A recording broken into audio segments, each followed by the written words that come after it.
কেমন আছেন সবাই? আশা করি অবশ্যই ভালো আছেন। তো নতুন সরকারের যারা জনপ্রতিনিধি, তো সরকার অফিসিয়ালি গেজেট করেছে। তো আজকে আমরা যেটা দেখার চেষ্টা করব সেটা হচ্ছে যে আপনার এলাকার যে একজন মাননীয় সংসদ সদস্য আছেন, ইনাদের পিছনে প্রতি মাসে সরকারের প্রায়, আমরা যদি দেখি, মোটামুটি 1,73,000 টাকা ওনারা বেতন হিসাবে পান। তো একটা জিনিস মনে রাখবেন, বাংলাদেশে আমরা হয়তো চিন্তা করি যে বেতন মানে নগদ টাকা। বেতনের মধ্যে বাড়ি ভাড়া এবং আনুষঙ্গিক বিবিধ খরচগুলো কিন্তু থাকে। তো চলুন আজকে আমরা দেখার চেষ্টা করি আপনার এলাকার মাননীয় মন্ত্রী সাহেব এই যে 1,73,000 টাকা ভাড়াটা, বেতনটা পাচ্ছেন, কোন কোন খাতে কিভাবে পাচ্ছেন। প্রথমেই আপনাদেরকে আমরা যেটা করার চেষ্টা করি সেটা হচ্ছে যে একটা স্যালারি শিট দেখার চেষ্টা করি। 1,72,973 টাকা। তো এই 2016 সাল থেকেই যারা সংসদ সদস্য ছিলেন ইনাদের জন্য এই টাকাটা আছে। এটার মধ্যে মাসিক হচ্ছে যে আপনার 55,000 টাকা। এরপরে নির্বাচনী এলাকা ভাড়া বাবদ হচ্ছে 12,500 টাকা। এরপরে যদি আমরা দেখার চেষ্টা করি, এখানে আরো যেটা বলতেছে যে নির্বাচনী অফিস পরিচালনা বাবদ 15,000 টাকা। টেলিফোন ভাতা আছে, চিকিৎসা ভাতা আছে, ধোলাই ভাতা আছে মানে লন্ড্রি। এটা ছাড়া নিয়ামক ভাতা এবং মোটরযান রক্ষণাবেক্ষণ। তো এটার মধ্যে ড্রাইভারের বেতন, জ্বালানি খরচ সবকিছু কিন্তু ইনক্লুড করা থাকে। তো এইভাবে ওভারঅল যদি আমরা আরেকটু বিস্তারিত দেখার চেষ্টা করি যে এই বেতন ভাতাগুলা মেম্বার অফ পার্লামেন্ট অর্ডার 1973, যেটা 2016 সালে সরকার সর্বশেষ বাড়িয়েছিল। তবে এখন যেভাবে দ্রব্যমূল্যের ঊর্ধ্বগতি, এটাও আসলে বাড়ানো দরকার। তো সবাই বলবেন যে ভাই এটা তো নামমাত্র, কামাই তো সবার মাঠে 10 কোটি 20 কোটি। কথা হচ্ছে যে এটা সব জায়গায় যারা জানু পলিটিশিয়ান ওনারা ইনকাম করবেন, আর যারা করতে পারবেন না কিছু করার নাই। তো এটা শুধু ঘুষ দুর্নীতি না, নর্মালি বাংলাদেশে যেটা হয়, এমপি মন্ত্রী হইলে যেটা হয় যে যাদের ব্যবসাপাতি আছে ব্যবসাতে সুযোগ সুবিধা অটোমেটিক চলে আসে। এটা ছাড়া যারা নতুন করে, যাদের ব্যবসাপাতি নেই, তারা ব্যবসাপাতি পান, বিভিন্ন জায়গায় কমিশন পান। আপনি বলতে পারেন দুর্নীতি বা যেটাই। তবে লিগ্যাল খরচটা হচ্ছে যে মূল বেতন হচ্ছে ওনার 55। নির্বাচনী এলাকার খরচের জন্য 12,500 টাকা, যেটা আমরা দেখাইলাম। আপ্যায়ন ভাতা মাসে 5,000 টাকা, পরিবহন বাবদ 70,000, অফিস পরিচালনা বাবদ 15,000, লন্ড্রি হচ্ছে 1,500, আর বিবিধ খরচ হচ্ছে 6,000 টাকা। এর বাইরে সংসদ সদস্যরা যেটা করতে পারেন, বিদেশ থেকে গাড়ি আমদানি করতে পারেন। বাংলাদেশে একটা জিনিস মনে রাখবেন, গাড়ি আমদানির উপর, ভালো গাড়ি আমদানির উপর প্রায় 50%, 60%, 70%, 80% পর্যন্ত কর। তো এই জন্য 1 কোটি টাকার গাড়ি 2 কোটি টাকা হয়ে যায়। তো এই জন্য যানবাহন তারা কি করতে পারবেন, শুল্ক, ভ্যাট এবং কর মুক্ত একটা গাড়ি, জিপ, মাইক্রোবাস আমদানি করতে পারবেন।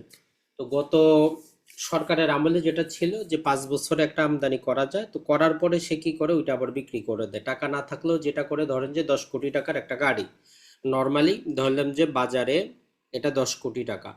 তো এখন সংসদ সদস্যরা এরা 4 কোটি টাকা নিয়ে আসতে পারে। তো ধরেন যে তার কাছে টাকা নাই, একজন দিল যে আপনি নিয়ে আসেন, 1 বছর চালান, পরে আমি চালাচ্ছি। তো এখানে তাকে হয়তো যে 10 কোটির জায়গায় 8 কোটি দিয়েই হয়ে যাচ্ছে। তো এইভাবেও কিন্তু হয়। তবে এটা সবার জন্য বন্ধ করা উচিত। মূল কথাটা হচ্ছে, হয় সরকার সবাইকে একটা করে গাড়ি দিয়ে দিক সরকারি খরচে, আর এই প্রতারণাটা বন্ধ করা দরকার। এটা ছাড়া বিমান, রেল, নৌপথে যাতায়াত করলে সেখানে তারা সর্বোচ্চ শ্রেণীর ভাড়ার দ্বিগুণ পর্যন্ত ভাড়া পান।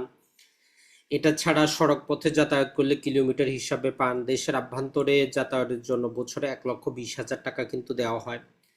এটা ছাড়া দায়িত্ব স্থিতিকালে অবস্থান করলে সদস্যরা 750 টাকা পান প্রতিদিনের জন্য। দৈনিক ভাতা আরো 75 টাকা যাতায়াতের জন্য পান। সংসদ অধিবেশন যখন চলে প্রতিদিন 800 টাকা করে পান। এটা আরো বাড়ানো দরকার। যাতায়াত ভাড়া 200 টাকা পান। চিকিৎসা ভাতা পান ফ্যামিলি সহ সবার জন্য। এছাড়া মাসিক 700 টাকা চিকিৎসা ভাতা দেওয়া হয়। দায়িত্ব পালনের সময় দুর্ঘটনায় মৃত্যু বা স্থায়ী পঙ্গুত্বের ক্ষেত্রে 10 লাখ টাকার সরকারি বীমা। পাশাপাশি সর্বোচ্চ 5 লাখ টাকা পর্যন্ত একটি ঐচ্ছিক অনুদান তহবিল। টেলি যোগাযোগ সুবিধা অংশ হিসাবে সংসদ সদস্যের বাসভবনের সরকারি খরচে টেলিফোন সংযোগ থাকে। মাসিক টেলিফোন ভাড়া, কল খরচ বাবদ 7,800 টাকা বরাদ্দ থাকে। আর এই সমস্ত কিছু, এগুলোর উপর কোনো প্রকার কর আরোপ করা হয় না, আয়কর মুক্ত। সরকারি অন্য কর্মকর্তারা 2 লাখ টাকা বেতন পাইলেও তার উপর আয়কর দিতে হয়। তো ইনারা আয়কর দিতে হয় না। তাহলে আমরা যেটা দেখতেছিলাম এইটা যদি আমরা আরেকবার দেখিয়ে দেই, তাহলে এটা আমাদের এই যে আওয়ামী লীগের আমলে আমাদের সুমন সাহেবের, তার কারণে হয়তো আমরা বাস্তবটা দেখতে পারতেছি। তো এখানে ছিল কত মাসের পারিতোষিক মানে মূল বেতন, যেটা আমরা দেখাইলাম ধুলাই সবকিছু মিলে 1,73,500 টাকা। তাহলে 1,73,500 টাকা কি হচ্ছে, মনোনীত ব্যাংকের পরিবর্তন হইলে মোটামুটি 1 তারিখেই জমা হয়ে যায়। তো এটাই হচ্ছে কথা। তাহলে আমরা মোটামুটি বুঝতে পারলাম। তো এখান থেকে মোটামুটি আশা করা যায় যে যে আসলে বাস্তব অবস্থার পরিপ্রেক্ষিতে আরো আনুষঙ্গিক খরচ বাড়ানো দরকার, কারণ 55,000 টাকা না, এটা 1 লাখ টাকাই করা দরকার দ্রব্যমূল্যের ঊর্ধ্বগতি সবকিছু মিলিয়ে। এর বাইরে যারা দুর্নীতি করবেন, অনিয়ম করবেন, আবার দুর্নীতি অনিয়ম না করলেও বাংলাদেশে যেটা হয় যে হাদিয়া পান, যেমন সরকারি কর্মকর্তা কর্মচারী আছেন, তারা হাদিয়া হিসেবে অনেক কিছুই পান, আমরা আপনারাই দিই, কাজের জন্যই কিন্তু দেই, তার মানে আমরাই কিন্তু তাদেরকে হাদিয়া দিয়ে দিয়ে অভ্যস্ত করেছি।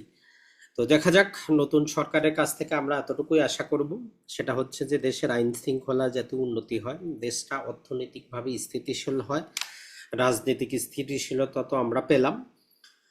তো তাহলে আগামী 5 বছর ইনশাল্লাহ। তবে যেটা হচ্ছে দিন শেষে একটা কথাই বলবো, যদি আসলে আওয়ামী লীগের পুনর্বাসন করা হয় তাহলে বিএনপি সরকার 1 থেকে 1.5 বছরের বেশি শান্তিপূর্ণভাবে সরকার চালাইতে পারবে না। আওয়ামী লীগ আসা মাত্রই প্রতিদিন দেখবেন যে হরতাল অবরোধ শুরু হয়ে যাবে। তো এই জন্য বিএনপির উচিত হবে যে আসলে সুবিধা নিয়ে শান্তিপূর্ণভাবে দেশটাকে চালানো।